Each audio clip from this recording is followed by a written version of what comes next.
Good morning. Hi, everyone. Thank you for joining us this Morning. morning. We're Good on a, morning, everyone. we're on a little bit later. First of all, Thank you for accommodating me on the West Coast. I so appreciate it. and Laura is not here today because her flight trip home just went all kinds of extendo sideways. So we're here with you this morning, and Laura will be back tomorrow on Wednesday at 10 a.m. to do one podcast before she then heads out to London for her next adventure. So she'll be talking about all of that tomorrow, friends. So if you came on here looking for Laura, my apologies. And we're happy to be here with you. Absolutely. Get to talk about some cool stuff. Yeah. So good morning. Welcome, and thank you for joining us, whether you're live or on replay. All right, I have the great honor to be here with my dear bestie Abby. Abby and I have traveled together in soul friendship and on the spiritual journey and professionally for many years. And Abby is an incredible healer and coach with MotherTree Coaching. And what we wanted to talk about today was what is the importance of talking what is the importance of understanding the mechanisms of your own ego structure. And why is that so important at a certain point along our spiritual journey? What's all this ego business? So, That's a good way to say it. why is that so important? Just tell it to buzz off. So over to you, Abby. Whatever you're present to, and I'll just flow with you. Oh. Hi, everyone. Good morning. It's so nice to be with you. So what's all this ego business? What's up with the ego, and who cares? I hear people talk about the ego a lot in spiritual circles, but I don't often hear it actually identified or described or defined. So all the ego is all of your sort of persona stuff, all of your survival mechanisms that click together over a lifetime to create who you think you are in the world, right? Like when you go out into public or when you're with your family and you notice you act a certain way or you have certain behaviors, that's all part of your ego structure. It's all the stuff that you identify with. It's all the stuff that you say you are. And that's awesome and great, except that structure often can limit us because it puts us inside of a little cage because we think, well, I am nice. I am rude. I am a mother. I am a parent. I am a wife. We put all these I ams and then we just cage ourselves into a smaller and smaller little trap. Agreement. That's my cat. He agrees. Was that crybaby? Of course it was. He said, I would like to be, I agree. Yes. Crybaby is, for as long as Crybaby has been in your life, Crybaby is the temple bell for weird agreement at the strangest moments. Truly. Just unexpected agreement. Yeah.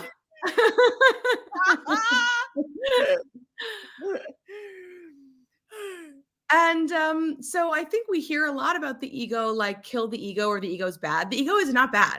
It's like, yay, that we have a structure to help us survive in the world. Why we want to work with it and understand it well is that it also really cages us and limits us to just a few ways of being, when really as humans, we have infinite potential in the world. Okay, so can you tell us a little bit about how our unique ego structure is formed? Absolutely.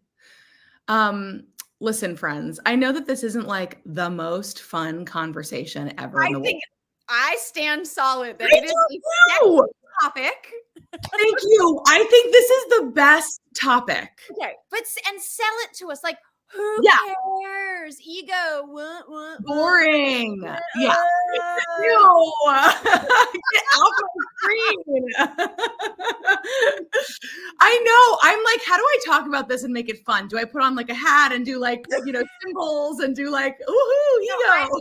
Here's how I got sold on why it was so important, Yeah. because several of my teachers and mentors over the last 30 years, Yeah. there were a few that I really, really knew they had been around the block once or twice, and they were Yeah. elders, and at every point in our work together, they would say something to the effect of, there comes a point on your spiritual journey where you really have to understand your ego structure. What does it Yes. look like and sound like? It's very specifically, because for each person it's very distinct and unique in a Yeah. way. And until you understand it, you can't catch it. It's so slippery. It We is can even certain ego structures are very celebrated in our culture. Our personalities really are our ego structure, our person. And so if you really want to be free, yeah. you can't skip the part about absolutely taking thorough time to know your ego, because it's running the show until it isn't. 100%. Even Byron Katie says, and this is a good like launching point into it, I think, is Katie says personalities don't love, they want something. Well, what does that mean? What does that mean? What does that mean? Personalities don't love, they want something. Our inside of our ego, inside of our persona, our personality, we are trying to get our survival needs met some way, somehow. We're trying to make ourselves feel okay because at one point in our lives, we believed about ourselves that something was so wrong with us that we never wanted anybody to ever see.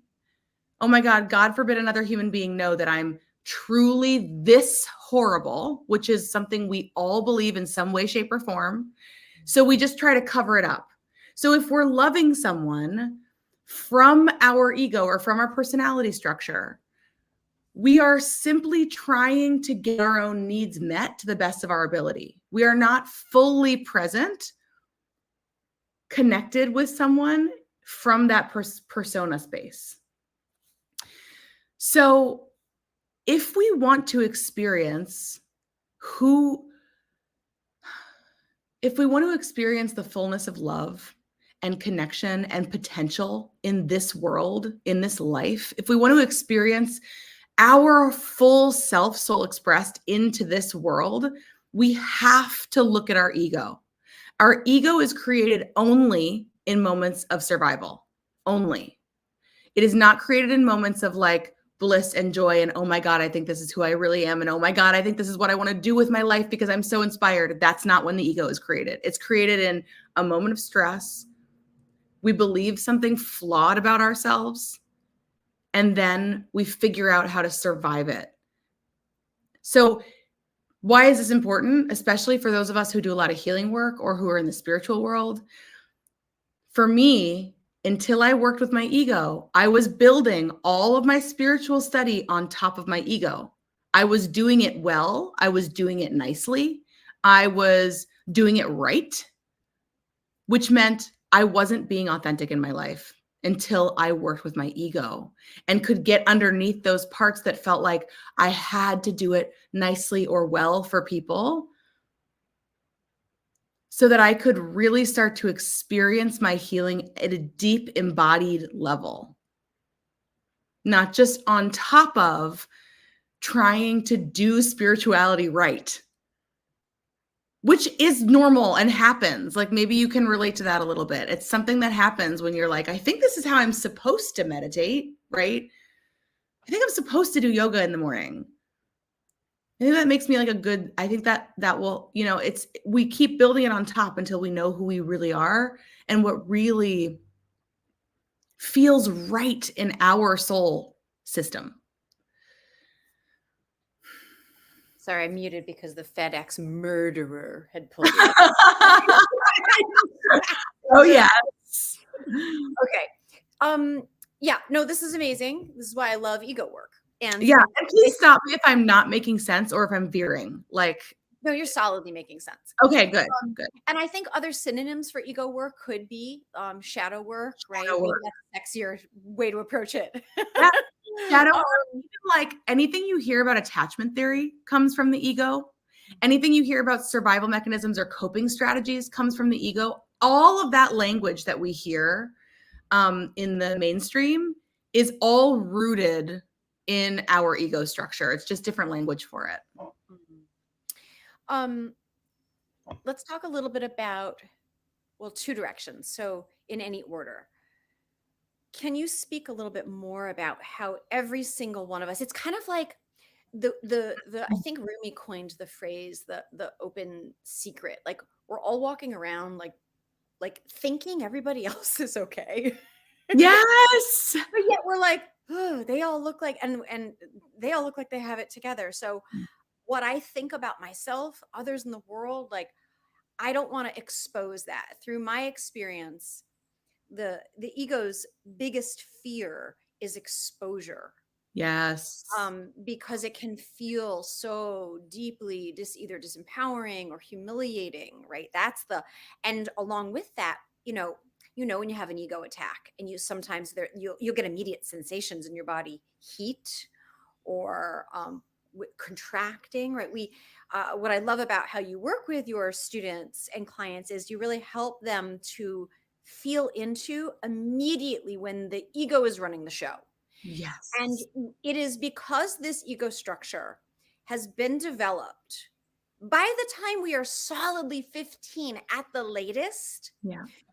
For many of us, we've spent decades with this programming running the show, and we've figured out, even some of us have figured out how to let it run the show and still survive well.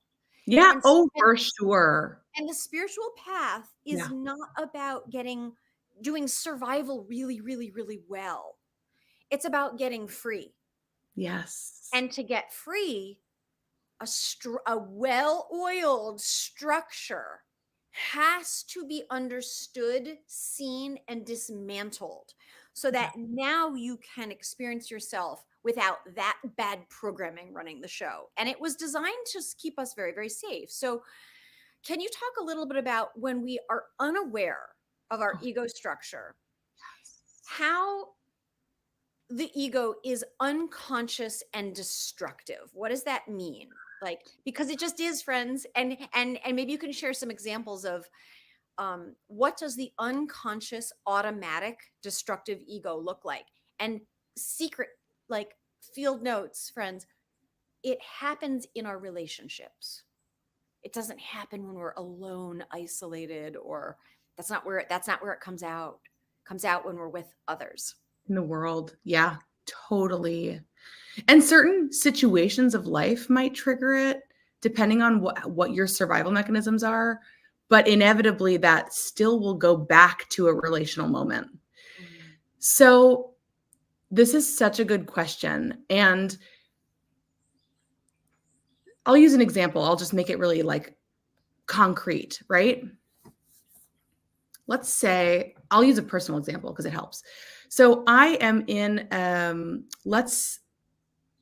I'm in a variety of new relationships in my life, right? My life has changed a lot over the last 6 months. I'm getting a divorce. I'm living in a city that I'm starting to root down into. I have new friends. I have new important people in my life.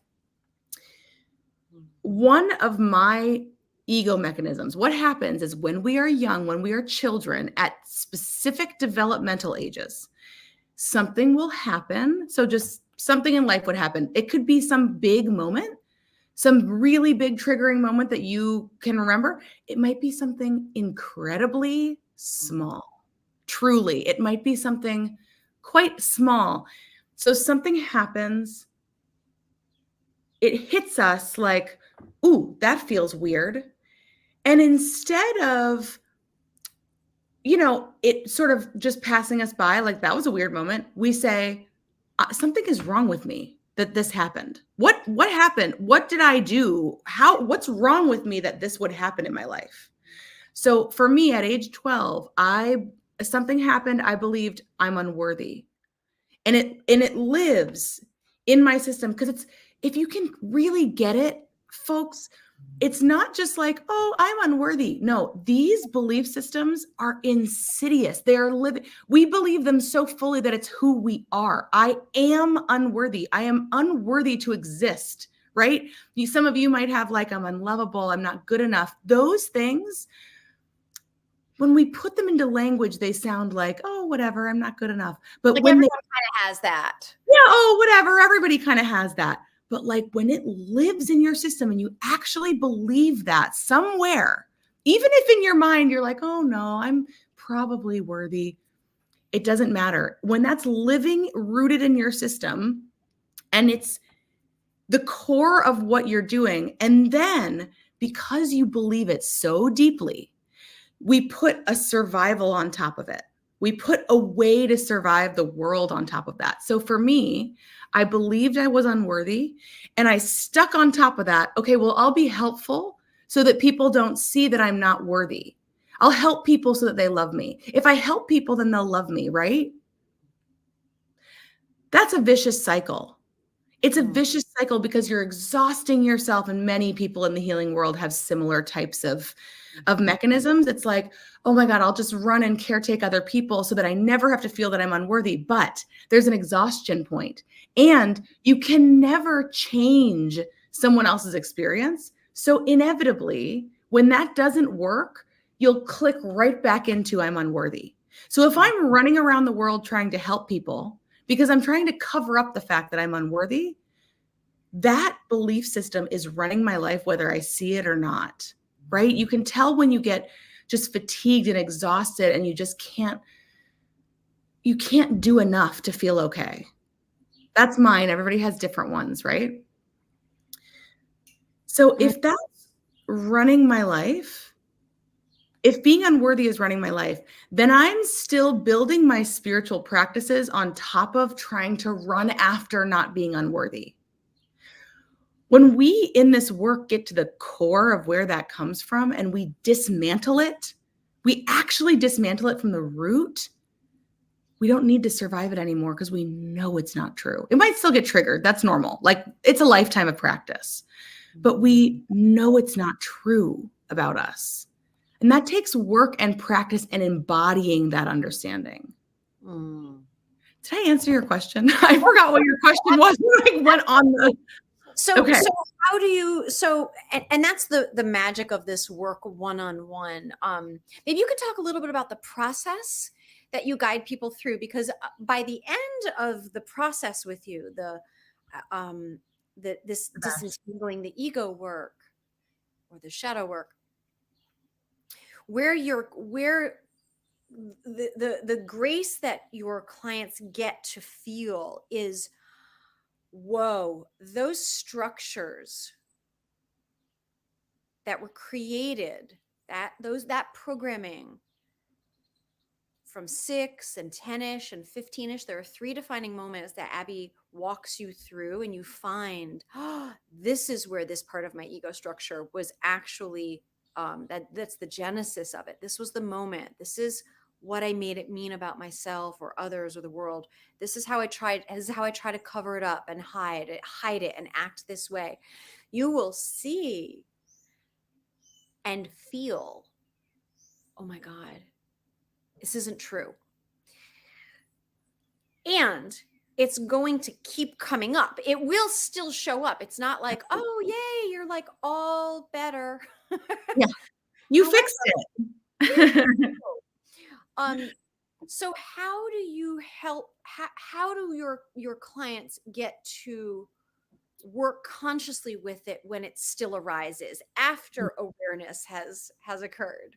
Yeah, this is a really great question. And this is where I think I have an incredible mentor who trained me for 4 years.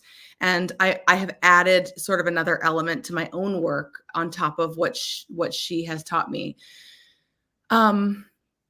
These things really live in our bodies, folks. They really do. You know, what I was going to say before that I forgot is that in that unworthiness, helpfulness cycle for me, if I'm not really clear on that when I'm meeting all these new people, my system will automatically click into, ooh, I'll make them like me by being like really nice and helping, and I'll help around the house if I'm visiting them, and I'll da da da da.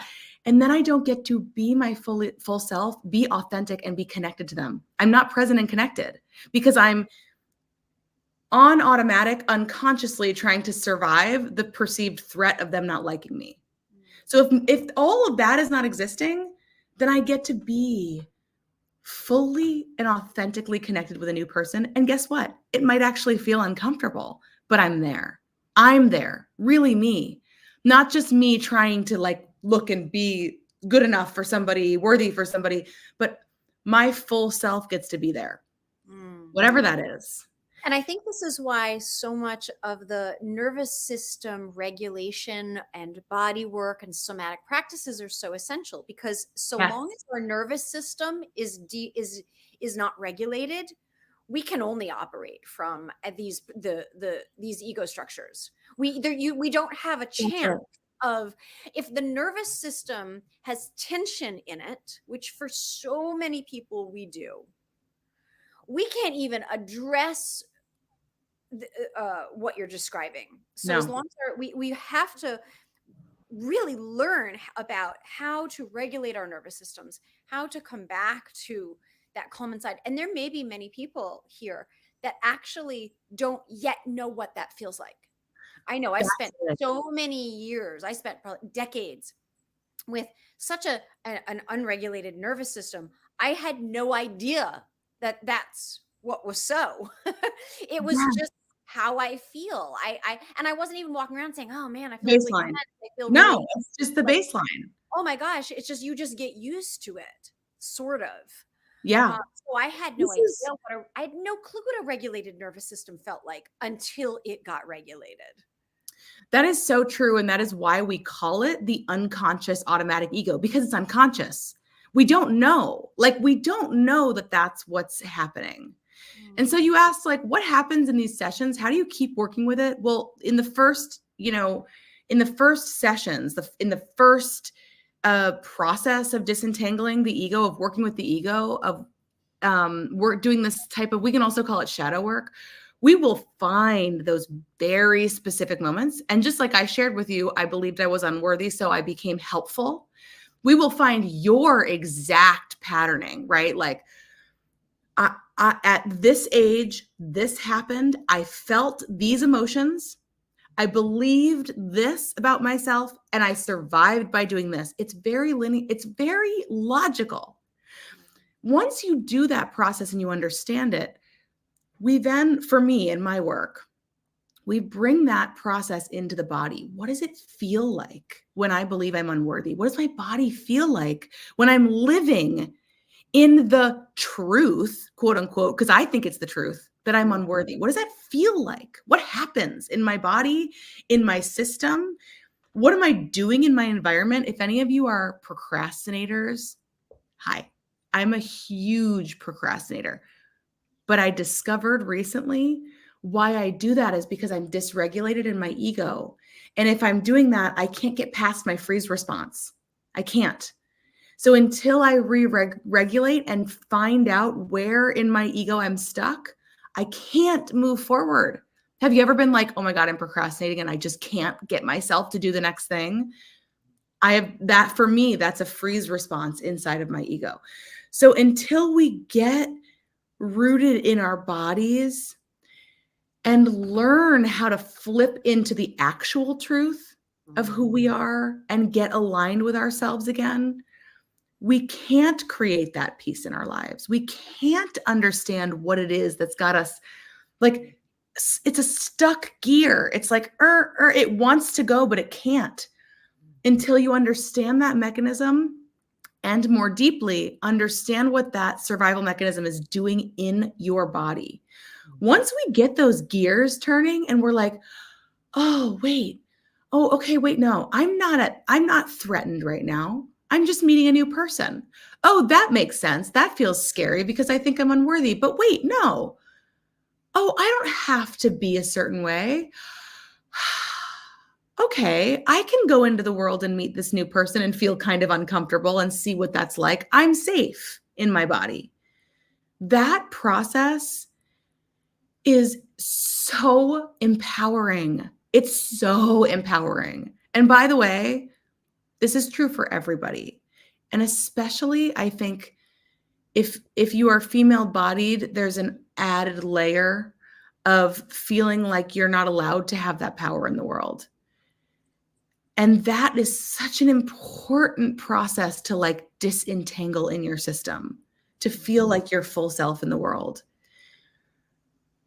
Um, so that's what we do. We learn what those mechanisms are, and we keep coming back to understanding what it's like in the body so that we can release that pressure valve and come back to ourselves and be our authentic selves in the world. One of the many things that I love about this work is that when you complete the process, I'm a map gal. I like maps. I grew up with like Rand McNally maps in the car. Oh, You know, like, maps are great. Like maps are great. you're just dropped down in some town and it's like go. Well, I mean, sure, there's the let's just be curious and follow our feet, follow our wheels. There's that version. And maps are great. They're not the terrain, and yet they can really, really guide Yes. you. So by the end of this process, on one sheet of paper, you will have what's called the snapshot of your ego. Yes. So anytime, like when I did this work with our mentor, I had in, like, I remember the instructions were now have a copy in your purse, have a Yep. copy in your kitchen, have a like make copies Make copies. because and this is always what my personal gauge has shown itself to be really efficient is any time I feel the sensations of agitation, I can turn to the snapshot of my ego and find where in this very concise chart what part of this programming is actually running the show right now. So it takes out all the generalized guesswork because Yes. this work is so specific to the individual. Everyone has this structure, Structure. Yeah. yet the textures, the language is very unique to each individual. I Um, love that you said that because that is a big part of it is, we go through life and we hear things a lot like, "Oh, I have anxiety," right? Like everybody's like, "Oh, I have anxiety," or, "Oh, I have." Yes, and in this process, we can literally pinpoint, "Oh, of course you feel anxiety because at 5, you experienced panic and humiliation. So every single time you feel that panic, you're exactly here."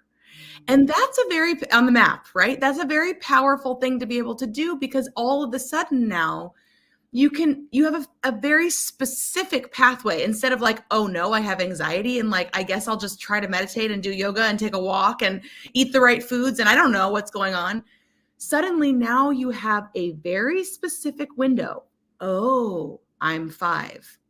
I'm back in panic because somewhere somehow I'm believing I'm whatever, unlovable. Okay, now I have a pathway. What happened that had me go back to unlovable?" It's clear. This process brings clarity instead of just like you just said, instead of an overgeneralized like, "Oh my God, I don't know, I feel anxiety all the time and I don't know why." We have a pathway that is specific to work with and to get into the body and do that process with a clear, direct path. It's like, to me, it looks like the difference between like just macheting yourself through the jungle versus when you have a nice path through the forest and you're like, oh yeah, okay, I'm winding around this bend and I'm headed somewhere. So it's powerful. It's really powerful. and what is really revealed through this process, through this work, is that how our ego structure developed around 6, 10, and 15 is like putting like blue food coloring in a big vase that is you, and over time they infiltrate all the layers of your being. So this work, we work so heavy in our mental body, the layer of our being that is thinking and creates doing and action, and we can't think our way to our healing. However, this process does give the mental body, enough hands on, Yeah. so you can start to see, our suffering does begin with a thought.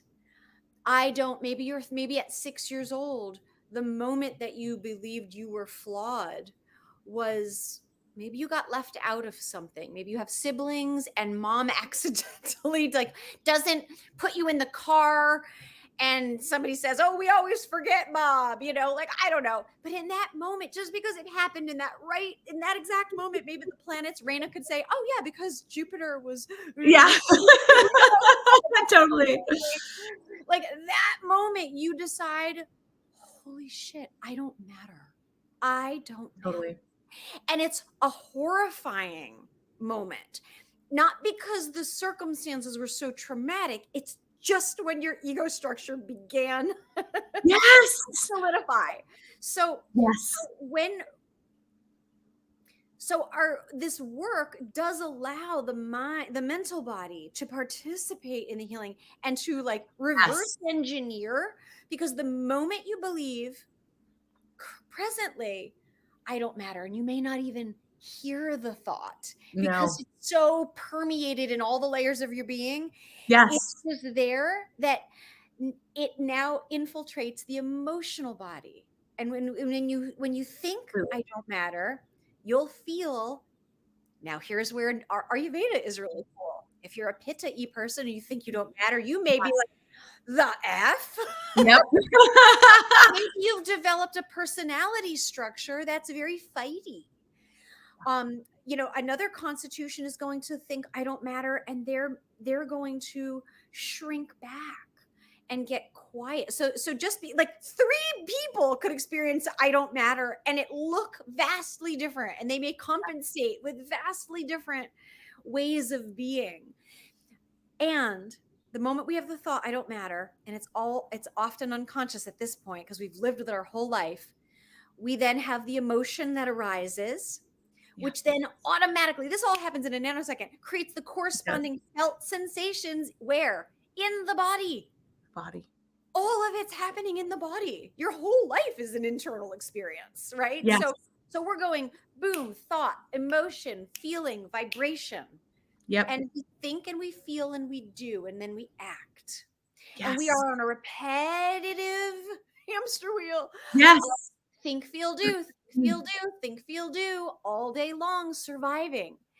And all the while wanting to immerse into knowing ourselves as our true spiritual selves. And until we uncover the parts of us that are so deeply rooted in seeding our ways of being with ourselves, others, in the world, eventually we come to a wall. And that is why I know our mentors and teachers over the last decades, like, always say very gently, there will come a point on your spiritual journey you have to do this work. You have to do this work Absolutely. because you can't skip it. You You can't skip just it.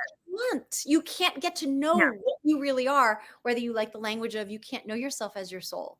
You can't Yeah. know yourself as your essence or your true nature when something else sticky is running the show.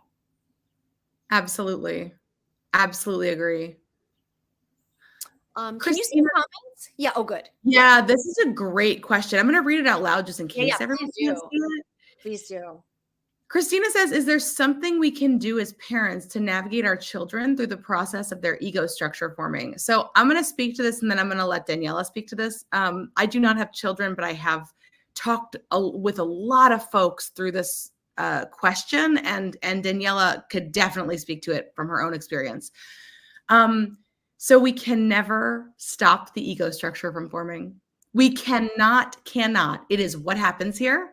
It's just what happens here. You could be the best parent on earth, and your child will be like, I'm not as good as my mom. Like you can't do it. Or they'll go to school and something will happen that you cannot control. The ego structure will form.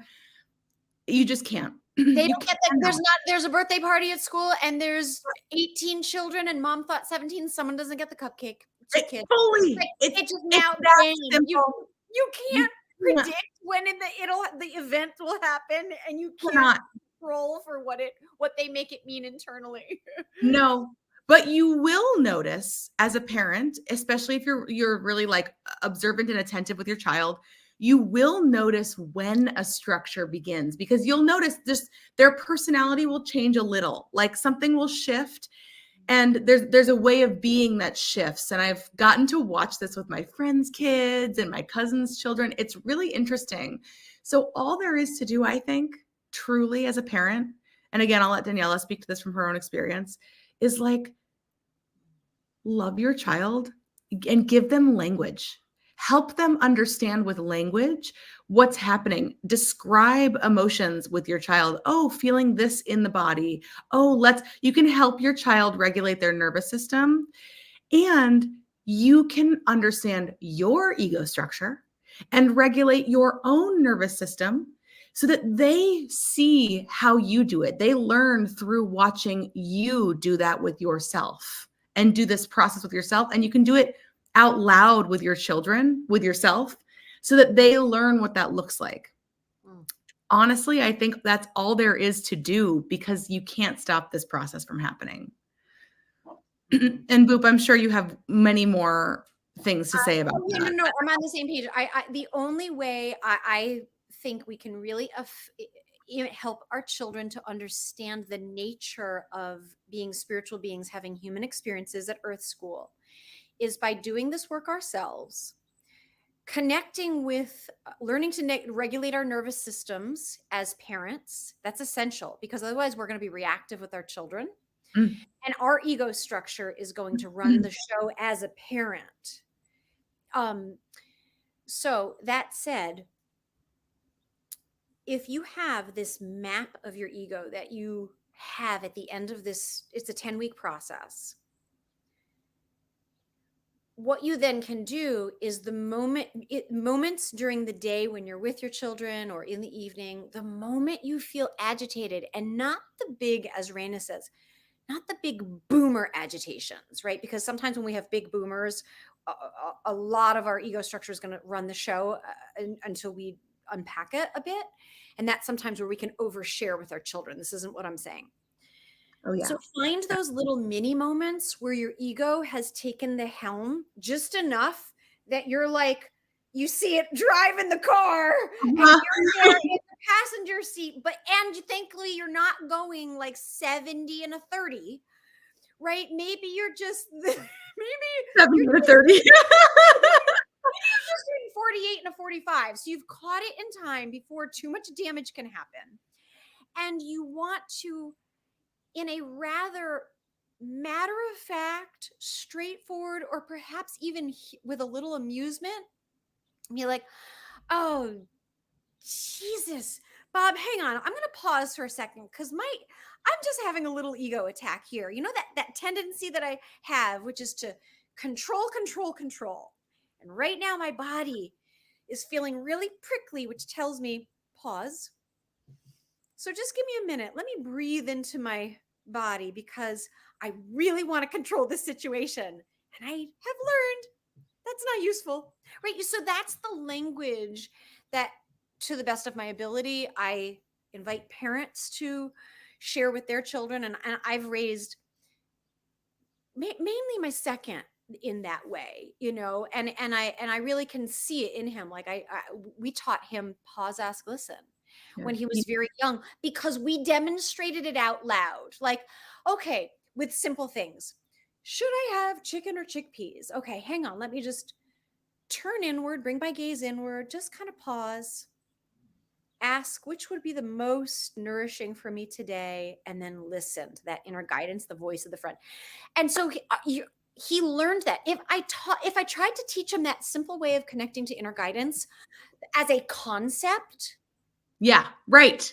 in one ear, out the other, it's just a concept. But because he heard it over and over and over again, that became his way of making choices, decision making. So the same goes with the disentangle the ego work. It's kind of, you want to be matter of fact, like Kim is a great example. The way she speaks is, she's just so straightforward about her egoic tendencies. Oh my God. I We love, all have them, and that's and the that's point what, of being, that's that's the what point happens of when being you do this work. Yeah. Go. I'm yeah, sorry. to do this together is the gold, because again, when we're isolated, the ego wants to hide out, Yep. because you want your compensation ways of being to be what will bring you affinity and connection and belonging. We need that. We're connected creatures. So Yeah. when you're connected to others that are doing this work and can speak so straightforwardly about, oh my God, my ego structure is built upon the I am shame, I control, and I blank, then you're just be like, it's kind of just matter of fact. Like, oh, hang on, let me pause right now. I am trying to control and dominate right now. Yes. Oh, let me take a breather. And it's just like, oh, okay, cool. And then you course correct, you course adjust. Um, and that's where the soul starts to build a stamina for taking the lead. Because until you really understand your ego, the ego is running the show. And Yeah. many traditions speak to the same thing. The Hawaiian tradition, right? The traditional knowledge of the Hawaiians is all about the Unihipili is running the show. The whole the wounded child in us all running the show. So it just, you just can't skip it if you really want to be free. You have to understand it. Absolutely. I love everything you just said. But And that's I, because you're a person. We may no, hear that. no. Oh my God. No, I love, you are so, oh, I have to sing your praises publicly because I know it'll like, I don't want to make you feel prickly, but I just, you are so good at articulating things that can feel really complex. You make them simple and beautiful. So thank you for that. And Aw. um, I think something you said that's so important is like, yeah, that's why we do this work, to take the charge out of like, because the other layer that we put on top of ourselves is like, ew, I hate myself. I'm so like, ugh, I'm so gross for being like this. Ugh, why am I people pleasing again? Why am I, ew, I don't like that about myself. This takes the charge out of it. It's like, oh yeah, that's just, oh, I'm doing my thing. Hang on a second. Oh, here I am again. Or, Jaya said something great one time. She was like, when I was learning, I don't know if it was specifically ego work, but when she was like learning to work with her system, I heard her say this publicly. So I'm imagining I can share it again publicly. She was like, oh, I used to just tell, like, the anger would rise and I would, with a yelling voice to my children, be like, I'm angry right now. It's not about you. I promise. I'm not mad at you. I'm just angry and I'm yelling and it's not about you. And I was like, wow, that's it. That's it. It's like our system just does the thing. And until we really learn and understand that thing, if we can communicate it that clearly, like I had a hard conversation with someone recently and I was crying, but the tears were not like, there have been other points in my life where I've used tears to like, oh, I'm so sad and I'm so terrible. I'm so sorry. I'm so bad. And instead the tears were coming because my body was having that reaction. And I was like, you're seeing me crying right now. My body's releasing things. I'm okay. I'm present. And I want to keep having this conversation. And thank you for your care about my tears. Like, thank you for caring that my body's doing tears, but I really want to be present with you and not get deterred, detoured, Derail. Yeah. derailed, yeah, into like, oh, I'm crying. My body is processing this emotion and I'm present with you. To be able to say that to somebody is life altering. To be able to take the charge out of like, oh no, I'm crying in my body's, and to stay like, yes, to let that move because the body needs to move it, right? It's the same with Jaya being like, I'm yelling, but I'm not mad at you. The body needs to process that, but to be able to stay aligned with ourselves, to stay present, or I mean, this has been happening for me a lot lately. I even had a different one where I got triggered and I was shaking because I was so triggered in like the fear of this conversation. But to be able to say to the person, I'm triggered, my body is shaking, I'm going to just take a minute, but can you stay with me? Could you actually hold my hand can you touch my arm while my body moves through this, because I want to finish this conversation with you? Would you mind, like, to be able to ask for what we need? Like, my body's triggered. Could you just touch my arm for a second while my body processes this so that we can finish this conversation? That is so powerful, you guys. Like, holy, oh my God, to be able to say that. So my point in saying that is to be able to do that with your children too. Like, oh, hey, you're seeing my body do something. My body's processing this, but I want to be here with you and stay present. Hold on a second while I take a few breaths. To be able to talk through that because you know it for yourself, and to have the people in your space, whether it's your children or your partners or your friends or your community, be part of that with you, life-altering work, like life-altering. And we can so innocently, as parents, until we know a different way, think when we say to our children, well, what are you feeling? That's their least strength is to name the emotion. And what we typically do as a culture, because we so mix up thoughts and feelings, we'll say things like, I feel like you're ignoring me. Well, that Yes, actually isn't a feeling. That's our perception. That's our interpretation. That's a thought. That's not a feeling, but we call it, I feel like you're ignoring me. So oftentimes when we say, what are you feeling, because we so mix up thoughts and feelings, they'll say more about why they're angry, not the anger. Emotions don't happen here, and we talk about our emotions and why we're having emotions versus going into actually where the emotions are. The only reason we even know we're having an emotion is because it's happening in the body. And we so quickly, because it's the layer of the being that is so least taught about in our culture, and it's maybe in many cultures, I just know about ours, that we quickly go into the mental body of why I'm feeling this. absolutely. And that's more story. It's not about, ooh, let me allow the sensations of this emotion. That's why they're called feelings. Yeah, Let me allow the sensations of this emotion of rage right now to move through my body so that I can come back to being present with you, right? Whatever it is. That is the greatest gift as parents we can give our children, is that language, is to teach them that your emotions are felt sensations in the body. And we can't even get to problem solving, all the other things, until we've attended first to the sensations in the body in the living moment at play right now. And if parents can demonstrate that, and we weren't taught that, so that's why many parents, I think many people between like 35 and 55 are drawn to this deep healing work, is because we know what we don't deal with in ourselves. Here you go, kiddos. You sort it out, yep, because we are programming them even when we think we aren't. absolutely. Yes, absolutely. Beautifully said. So on that note, tell us. Oh my gosh, we've been chatting for an hour. I love Um, that. I love that it doesn't feel like that. That's amazing.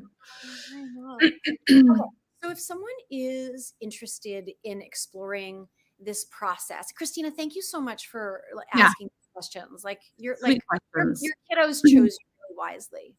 Oh my God, yes. Yeah. Um, tell us a little bit about, if this is piqued someone's interest, what would be the next steps if they wanted to Oh my learn gosh. the process? And because this is one-on-one work, and that's what it's 10 weeks, it's really quite powerful. Tell us a little bit about the process and how our friends can find you.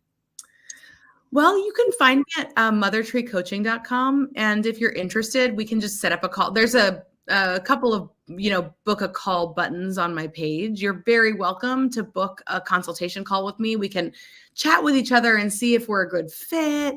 And I'm happy to share more about the process.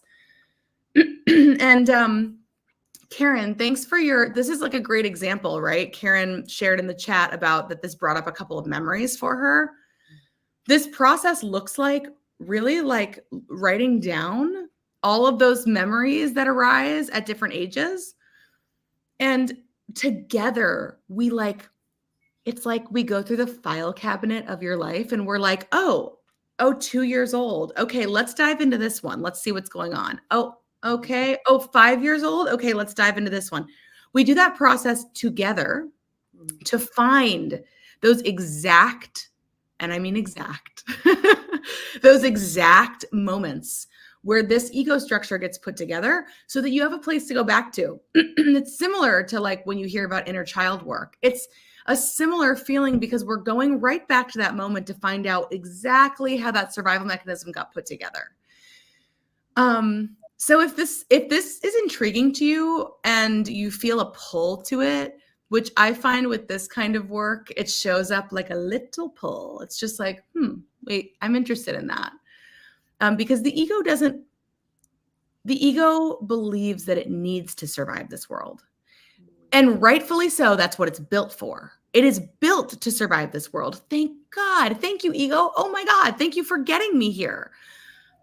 But that little voice, that little pull, that's like, maybe there's something else. And like you kind of lean in a little. That's the voice that pulls us into this work. Because the ego will resist this kind of work because it's like, but I don't know, this survival kind of works for me. I don't know.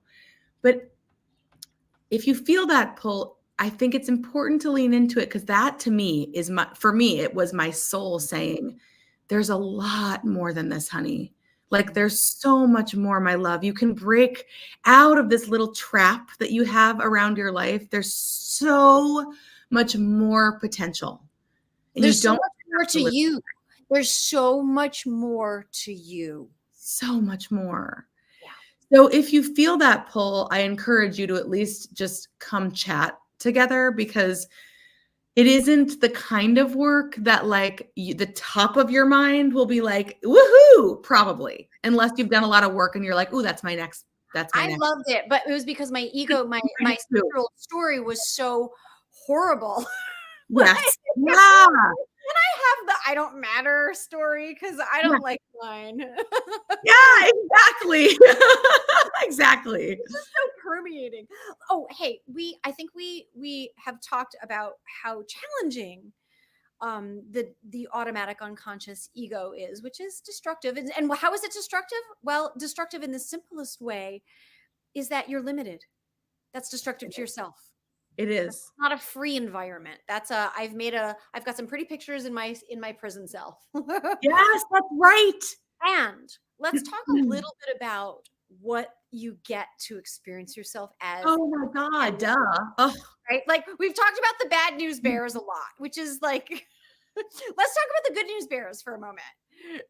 Love the good news bears. Everyone on the other side, on both sides of the ego structure, like before it gets created, when you come into this body, when you come into this incarnation, and on the other side of doing the ego work, when you reconnect with that, what you get to experience is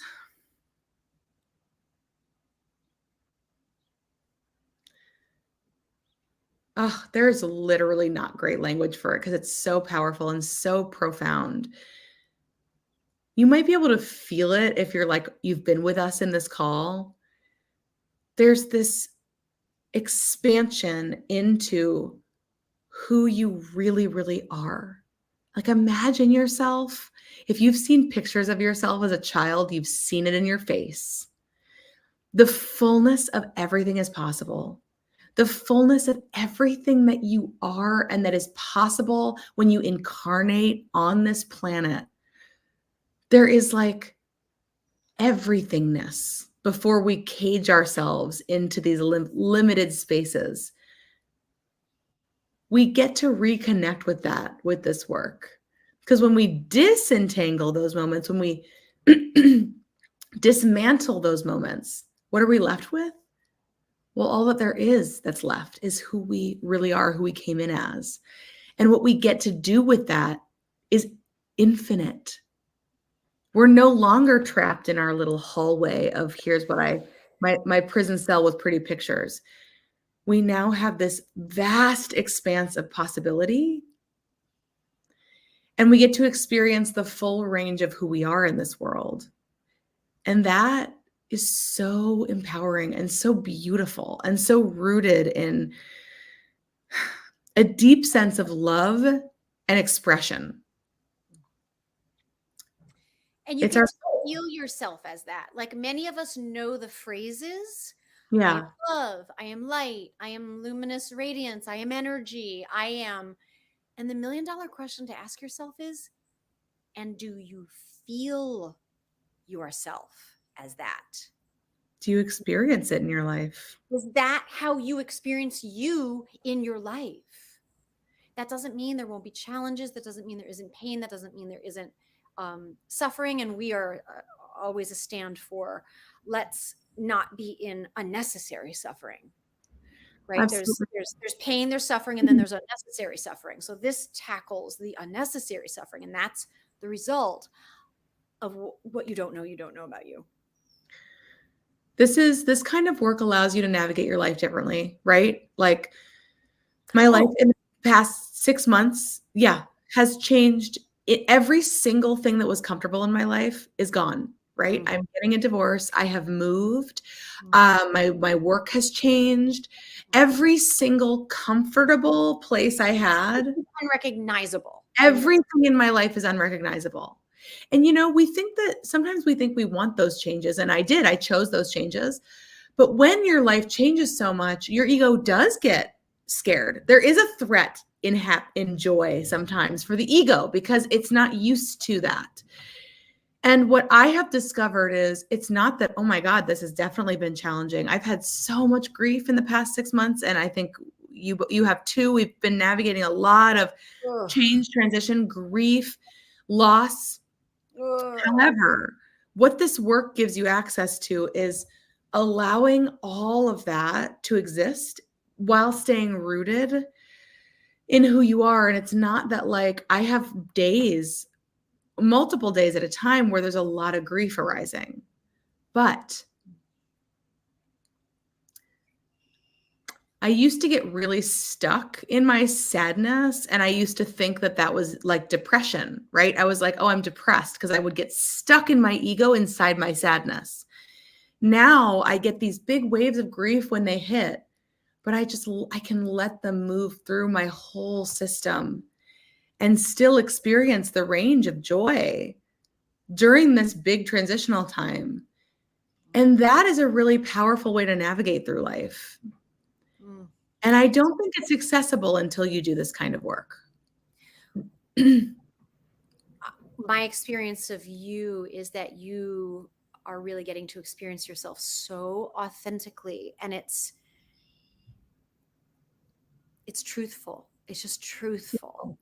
You get to experience life truthfully, not because of the programming that has been running the show your whole life. Exactly. Yeah. Yeah. Yeah, exactly. Well, friends, thank you for joining us live, or if you're watching this on replay. We love this work, love sharing it with you. Um, please Love reach it. out to Abby at mothertreecoaching.com if you'd even like to explore through a discovery conversation what this journey is like. And if you feel pulled, go for it. Go for it. Let me think for a moment. Today is Tuesday. Some announcements. Okay. In Free Astara, today was day 3 of a 7-day magical alchemy adventure. It's just a 15-minute reset, 9:30 in the morning with Cool. Tara Franklin. Just in just less than 15 minutes, she's going to show you some practices, how you can shift your energy, attend to your emotional body truthfully, and really, really feel clear and with your vibration just strong. It doesn't take long to do that. It's really nourishing self-care. It's what self-care really is. So that's every morning for it's a 7-day, we don't like the word challenge, right? So it's a 7-day adventure. Today was day 3. Jump in anytime. The replays are there. So that is happening in the morning. At 2 o'clock, Tara Franklin will be leading a live stream fusion yoga class. It's for everybody. Just come and check it out. You can even do it seated. You can do parts of it lying down. It's not pretzel yoga, I promise. Again, the point is to share with you practices that work. They're practical, they're not hard, and they do clear and elevate your energy. So that's happening at 2 o'clock. Wednesday, Laura will be back for the podcast at 10 a.m. So yay, after she's had some rest and some family time. And I think that's it for the next 2 days. And then I'll be back with you on Thursday. Thursday is super cool, friends. Tracy Trimble will be here doing a live demo of a soul reveal read. The work that Abby does and Tracy does are two of my favorite maps. You did a session with Tracy. Absolutely. It's beautiful. Yes. Amazing. It complements the disentangle, the map of the ego that you get. They really, really do complement. They really do. They really do. Yes. So well, yes, I know. Actual live soul reveal reading with someone that she's never met. It's super cool. And this person knows they're doing it on a live stream, so they're cool with anything. It's like anything goes. Cool. Ooh, that's interesting. What a good idea. I'm gonna send through telepathically who it is, who the person is. Okay. I saw someone. We're in a group text, a 3-way text with them. Oh my God. Now you have to join. You have to come, everyone. It's going to be so good. Oh my God, and then Friday, Lauren Roche will be here to just Lauren, the brilliance of meditation. We'll get them to read some Sanskrit and put us in that blissful state. I think he could read the phone book in Sanskrit and I'd be like, like samadhi. Absolutely. So thank you, friends. David, it was so lovely to be with you. Thank you, Christina and Karen. It's so sweet to be with you all today. Truly such a gift. What a beautiful reflection to complete this conversation today. The greatest essential is to be wide-hearted, able to participate with all our hearts. Aw. Love you, Jordan. Oh my God. We'll see you all at the next thing. Bye. Thank you all so much.